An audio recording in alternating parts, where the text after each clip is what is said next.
Alrighty, everyone. Well, welcome to the Detour 2019, seeing in 2020 in adventure riding style.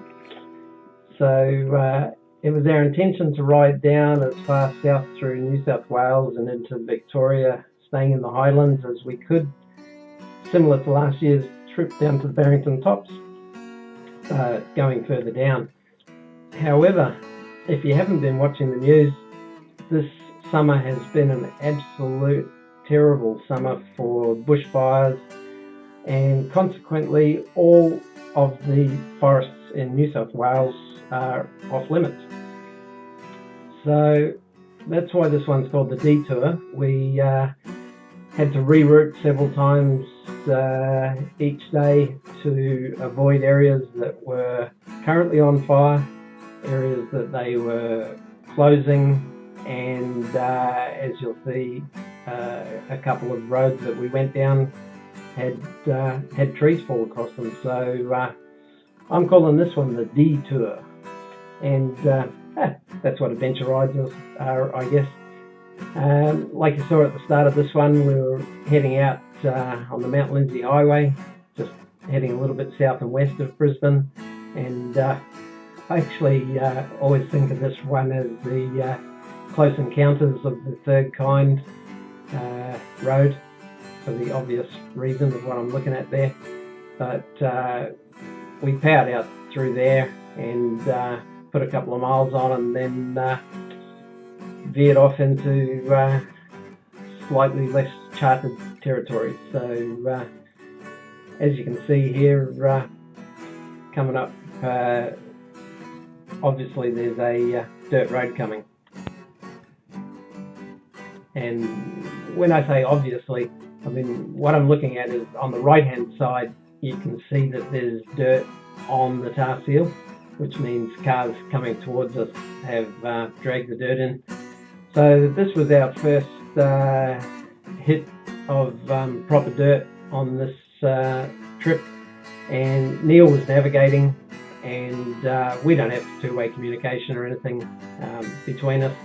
So I thought, oh, well, I'll pull over. We don't know how far it is up this particular road, and let Neil get a little bit ahead, so that I'm not riding in his dust, which is not too much fun for anyone. So it's just a good idea. But Neil and I hadn't talked about our cornering system and our road system and our dust system yet. This was literally the first bit of dirt road that we came to. So I was sitting there and I heard Neil come back towards me, and I thought, oh, maybe he thought I had a puncture or a problem or something. But he pulled up and we chatted about it, and basically he's telling me how far up the road it is till the next turn, and it's a little bit by sign language because I've also got noise cancelling headphones in, so I'm scrambling trying to turn them off and put the external microphone on so I can hear. And then he says he'll go ahead. So there's a couple of interesting things on this road, and I tell him I don't mind waiting, so I'm sitting in the shade, so that's all good.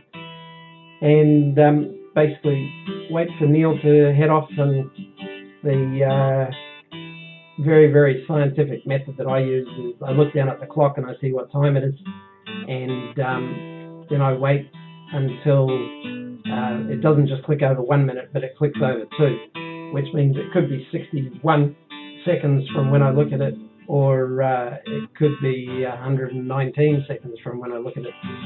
So, but somewhere in that range, I know that I'm not going to have any issues with Neil's dust. So I'm looking around, shaking my helmet, scratching my ears, and basically just biding my time, when I realised that not only should I be looking at my clock and looking around, but I probably should also be looking in the mirrors to make sure that nothing else is coming, because all of a sudden a ute goes past, and I'm shaking my head at my silliness for not paying attention. But basically, that's how this ride started, and we headed off up here and came to some interesting rock formations. So I'll cut to that. So we cruised along for 8 or 10 kilometres, and it's the kind of road that you can really do some miles on comfortably, easily, just going from corner to corner, braking late, coming in, going a little bit wide, a little bit of power coming out, and power up to the next corner, rinse, repeat, and enjoy. And it is the kind of riding that I really like. Not too many rocks on the road, pretty nice surface. And then Neil was standing on the side of the road beside this obviously semi-famous big rock, and there wasn't a lot of shade around, so I found a little place and tucked the bike in under there. But obviously a lot of people came to this area and stopped, so we thought we'd have a look around. There's a kangaroo up in there. Check the rocks. A couple of kangaroos bouncing around in there. And here's half a rock.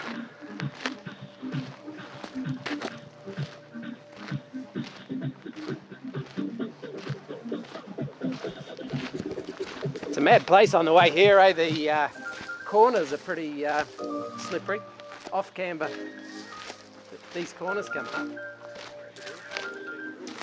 Yeah, there's a kangaroo. Yeah, there's it's slippery as fuck, this shit, isn't it?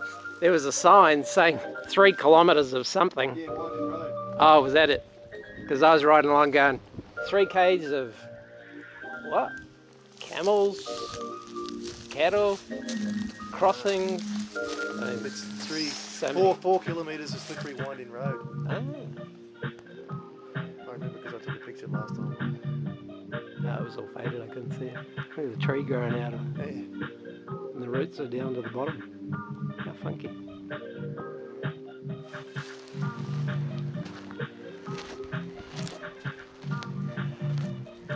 Someone like frogs. Probably licking cane toads. You shall not pass. So while we're at the rock, as I pulled up, I saw a track going up the hill, and seems rude not to go and see what's up there. There's just these massive rock formations on the left-hand side where it looks like a volcano's just spat out a whole bunch of huge marbles, and this is where they've landed. So pretty cool. Nice little twin track up to the top, and nothing too challenging. I was, at this point, starting to not really love the front tyre choice that I'd gone with, the Michelin Starcross 5 Hard, which I don't think is as stable directionally as the Pirelli Rally Desert that I usually use, so more on that later.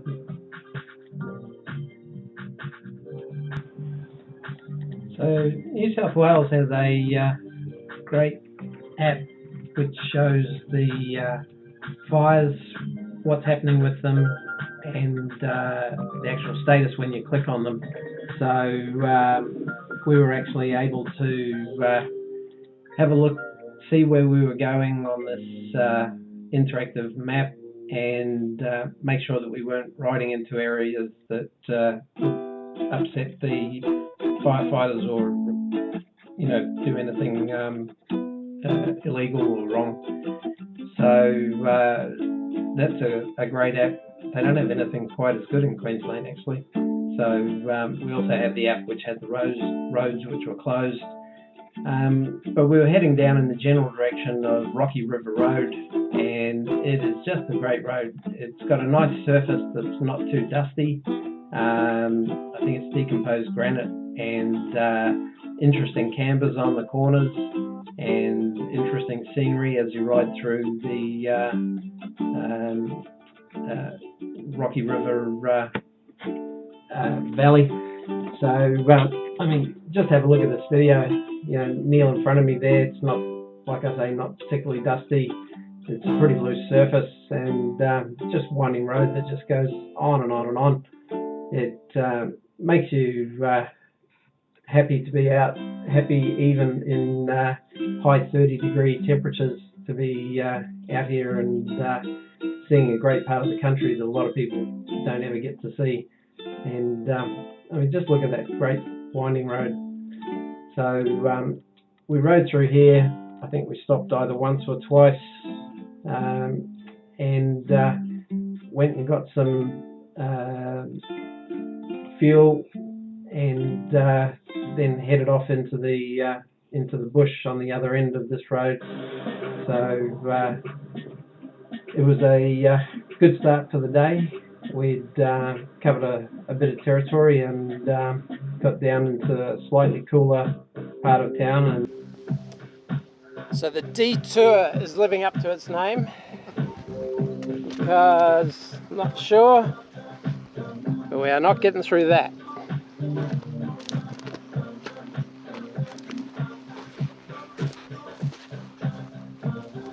Well, you could, if you really wanted to, go bush up through there, but nah, too much of a mish.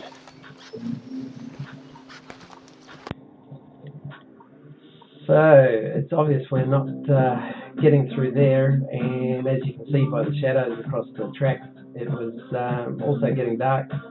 So this little detour ended up costing us a couple of hours and taking 105 kilometres to get back to about 20 metres away from where we started.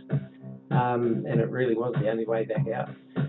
So at that point we were unable to get to one of the camping spots that we had wanted to go to. Just on the right hand side there you saw a road that was closed, and we didn't go down any of those.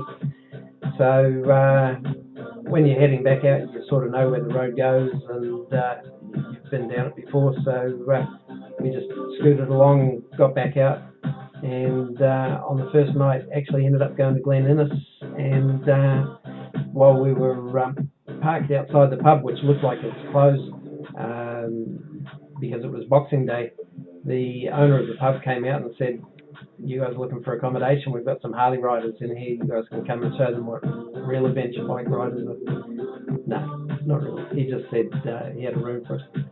So we went in there and stayed the night because, as I said, we couldn't get to any well, we could have gone to a camping ground, but that's pretty boring as well. And what's better than staying in a pub? Not much. So that was pretty much it for the first day. We're not getting as far down as we had wanted to. It was also in the high 30s, and you know, that's not the kind of territory that you want to get a BMW GSA off-road up in the contours to get around a fallen tree and not know what's on the other side. So discretion was the better part of valor at this point. We've been on the road for about 8.5 or 9 hours since we started in Bow Desert. So that's pretty much it for this instalment, and I'll have a look through some pics and vids and get some more to you shortly. Alrighty, cheers for that. And don't forget to subscribe and hit the notification bell if you want to see some more of these videos. There's a couple more coming up and a few more bits and pieces. So yeah, stay tuned. Thanks for watching. Cheers.